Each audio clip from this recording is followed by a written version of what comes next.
Hi, it's Lauren. Welcome back to my craft room. It's the last day of the month, so it's time for some Halloween inspiration.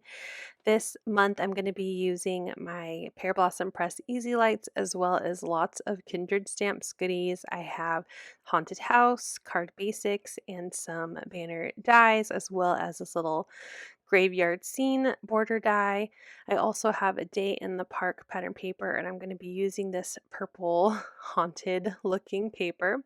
And this is Manor Haunts, and I'm going to be using that little top guy on the left.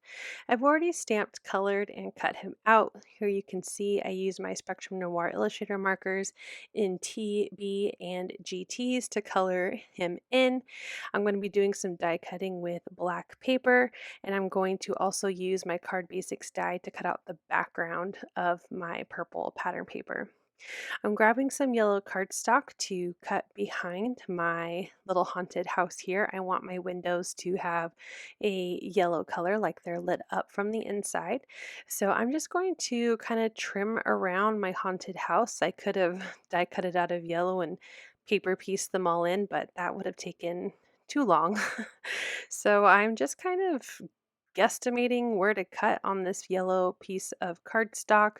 I left it in so you can see that I didn't really do anything too special, just kind of trimming behind where the yellow will hide behind the black parts of the die cut of the haunted house, and then of course making sure I don't accidentally cut too far in and the windows are completely filled with this yellow cardstock. This yellow is from scrapbook.com, and they're A2 sized smooth cardstock in the warms collection, so more of the like red, orange, yellow colors within this paper pad. Of course, you could use the slimline or the 6x8, as this die would really fit any of the sizes for this collection. Anyway, so I'm going to be finishing up trimming the yellow here, and as you can see, I finally did it. I'm going to save the larger piece of yellow cardstock for any future projects, and then I will go ahead and recycle the rest of my small little scraps. I'm adding some wet adhesive behind the black die cut and then adding the yellow paper behind. I used the liquid adhesive since there was lots of little small spaces, and it also just gave me the extra couple seconds to kind of make sure that the yellow paper was not was perfectly behind my haunted house. So I have my background, my little graveyard border, my haunted house, and my little guy in a top hat. And I'm going to go ahead and get my background all put together. So I added some wet adhesive behind my graveyard border here and just glued that directly to my purple pattern paper. It's kind of going for like a night sky vibe, but bringing in some of that fun pattern paper from Kindred Stamps. I'm going to grab one of my easy lights. This one is a 5-pack, and I'm just unraveling. Well, it's 5-pack, but I only have 3 left, and I'm unraveling the wires that are connected to the LEDs and grabbing one of these super slim battery coin batteries, making sure that it's working, and it is, which is great. And now I can start figuring out where I'm going to place my LEDs. So right now is a pretty much how I'm going to adhere the rest of my images to the card. So I'm going to grab a pencil and just kind of draw a little spot onto my background where I want my lights to go. I want them to light up the little box that he has in his hand. So I'm working to make sure that that's where my lights are going to pop through. So I'm going to go ahead and layer on my haunted house. Now there is another layer of paper at the bottom of the house because of that graveyard scene.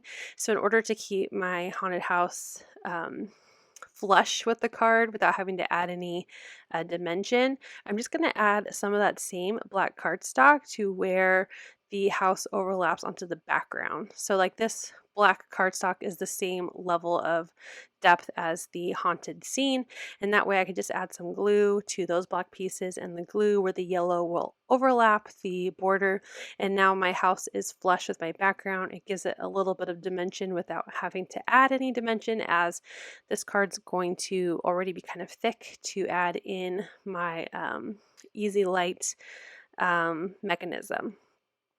So I grabbed some foam adhesive. This is the 1/8 foam adhesive strips from scrapbook.com, and I'm kind of just creating a little circle behind that box in my character's hand.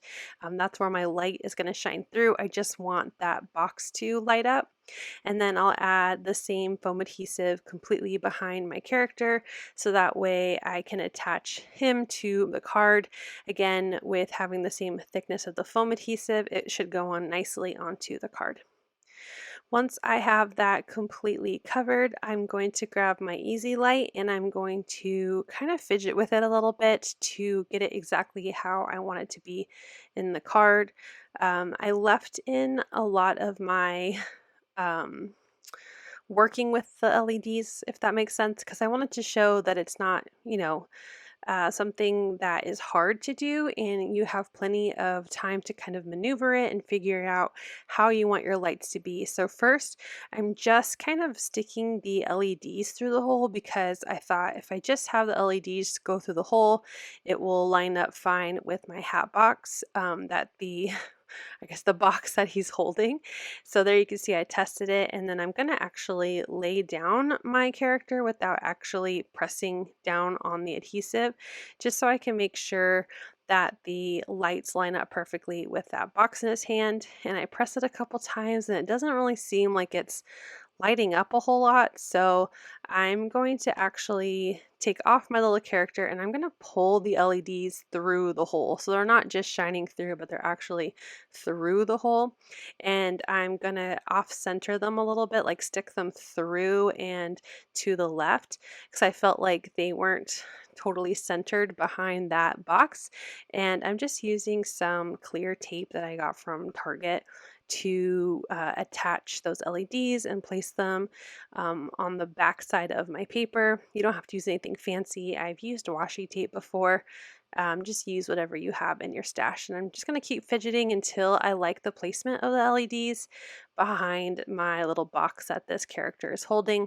And I believe this is finally where I place it down, and I'm happy with it. And I went ahead and just like secured down the character by pressing onto the foam adhesive to the background. Here you can see I'm testing it out. It looks a little better. I'm really happy with it. So I'm going to go ahead and work on placing the rest of the wires and my mechanism where I'm going to add a sentiment. I'm grabbing my Heffy Doodle Interactively Yours stamp set. I use this all the time to stamp the press here. I originally was going to emboss it onto the black background, but I ended up using a small little tag from that same Card Basics die set from Kindred Stamps. I cut it out of some yellow cardstock, and I'm stamping the press here sentiment onto that. It just was too small to emboss on the background. It wasn't coming up with like a clear stamp, and I put white powder on it and you couldn't read it, so I just went with stamping it onto a little piece of cardstock. So now I am just wrapping my wires so they don't get twisted or bent, and using some more tape to keep those in place. I'm going to add a little bit of this double-sided adhesive to the battery housing. So just adding a little bit of tape, and that will secure it to the background. And now I can work on adding my sentiment exactly where the button is on the mechanism for the easy light. So I'm pressing it, trying to make sure I'm going to put it in the right spot, and it works where it says press here. When you press it, it lights up. So making sure that my flag is nice and straight. And now I'm going to grab a top folding A2 card base. This is out of some ultra thick Nina white cardstock. And I'm going to add some more double-sided adhesive to the back side of the battery mechanism now. And then I'm going to grab my Heffy Doodle foam adhesive. This is the strips, and because there's not a lot of space underneath the battery mechanism, I'm just using a strip to add the adhesive below the battery.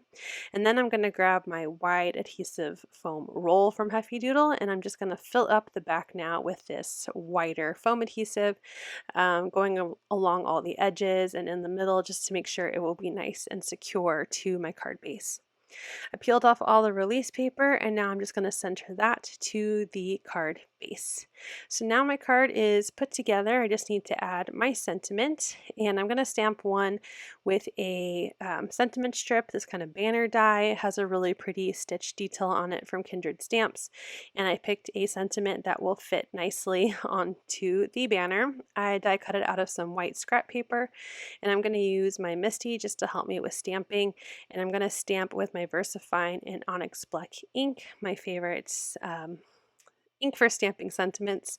I'm using the ruler on my Misty to help me center that sentiment. And so the front of the card will say "Spirits from Beyond Tell Me," and then I'm going to stamp on the inside of the card the sentiment, "I'm dying to spend time with you." So that way it's kind of like a sentiment that starts on the front of the card and leads into the inside of the card. I'm not always the best at stamping a sentiment on the inside, so I'm glad that I did this while I was making the card. So I'm going to use that same foam adhesive that I use behind my character, and I'm going to add this to the top of the card, just overlapping the haunted house a bit on the top. I wanted to add a little bit of shine to the card, so I'm going to grab my Pops of Color in Snowflake. It is a clear glitter embellishment.